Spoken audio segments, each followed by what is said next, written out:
अस्सलाम वालेकुम। मॉर्निंग में खुश आमदीद। एक ऐसा फाइनेंस चैनल जहां हम मुश्किल माली मामलात को बिल्कुल आसान ज़ुबान में समझते हैं। आज हम एक ऐसी आदत की गहराई में जाएंगे जो हर कामयाब इंसान की ज़िंदगी का हिस्सा होती है। जी हाँ, सिर्फ एक आदत जो माली आज़ादी की तरफ ले जा सकती है। तो चलें देखते हैं कि वो क्या है। अक्सर लोगों को ये मसला पेश आता है कि वो मेहनत तो बहुत करते हैं, पैसा भी कमाते हैं, लेकिन फिर भी अमीर नहीं हो पाते। ऐसा महसूस होता है कि जैसे दौलत बस हाथ से फिसलती जा रही है। लेकिन अच्छी खबर यह है कि सिर्फ एक आदत को अपनाने से ये सारी सूरत-ए-हाल बदल सकती है और माली कामयाबी की तरफ सफर शुरू हो सकता है।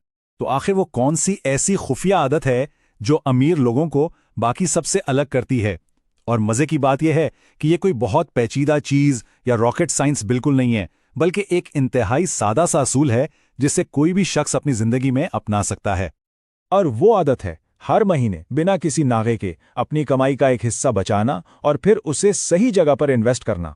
देखिए, बात सिर्फ पैसा बचाने की नहीं है, बल्कि उस पैसे को काम पर लगाने की है ताकि वो पैसा खुद अपने लिए मजीद पैसा बना सके। लेकिन सवाल यह है कि ये आदत इतनी पावरफुल क्यों है? इसके पीछे एक बहुत ही जबरदस्त उसूल काम करता है, जिसे कहते हैं कंपाउंडिंग। चलें देखते हैं कि ये जादुई उसूल कैसे छोटी छोटी बचत को एक बहुत बड़ी दौलत में बदल सकता है। चलें एक मिसाल लेते हैं। फर्ज करें किसी की माहाना आमदनी 50,000 रुपए है और वो उसमें से सिर्फ 20% यानी 10,000 रुपए हर महीने बचाने का फैसला करते हैं। सुनने में ये रकम कोई बहुत बड़ी नहीं लगती है ना? लेकिन अगर यही छोटी सी रकम 10 साल तक मुसलसल इन्वेस्ट होती रहे तो पता है क्या होता है? ये रकम बढ़कर तकरीबन 20 लाख रुपए बन सकती है। जी हां, सिर्फ 10,000 रुपए हर महीने की सरमायाकारी से। और यही तो है कंपाउंडिंग का कमाल। जब पैसा खुद अपने लिए पैसा कमाना शुरू कर देता है तो वक्त के साथ साथ ये एक स्नोबॉल की तरह बढ़ता चला जाता है। ये कोई जादू नहीं, ये सीधा सादा रियाजी का उसूल है। तो सवाल यह है कि इस सफर को शुरू कैसे किया जाए? अच्छी खबर यह है कि इसे आज से अभी से शुरू किया जा सकता है और इसके लिए सिर्फ 3 आसान से इकदामात की जरूरत है। पहला कदम, एक टारगेट सेट करें। कोशिश करें कि आमदनी का कम से कम 10 से 20% बचाया जाए।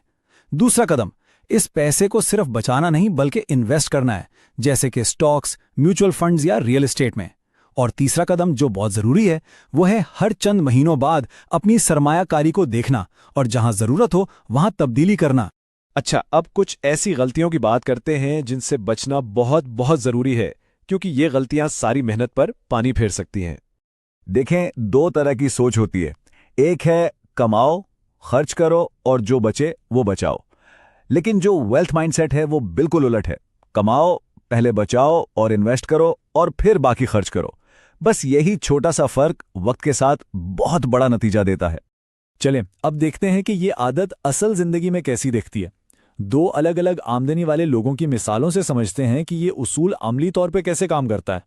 देखिए, चाहे तनख्वाह कम हो या ज्यादा, बात सिर्फ मुस्तकिल मिजाजी की है। अगर ये आदत अपना ली जाए तो वक्त के साथ साथ एक बहुत बड़ी रकम जमा करना बिल्कुल मुमकिन है। ये कोई ख्याली पुलाव नहीं, ये एक हकीकत है। तो इस सारी गुफ्तगू का खुलासा क्या है? बस एक चीज, मुसलसल बचत और सरमायाकारी। यही वो आदत है जो अगले 5 से 10 सालों में किसी की भी माली जिंदगी को पूरी तरह से बदल कर रख सकती है। तो अब सोचने की बात यह है कि आमदनी का कितना फीसद बचाने का इरादा किया जाए। इस बारे में जरूर सोचिएगा। अगर ये मालूमात फ़ायदेमंद लगें तो हमारे चैनल को लाइक और सब्सक्राइब ज़रूर करें और मुस्तकबिल की अपडेट्स के लिए बेल आइकॉन को भी दबा दें।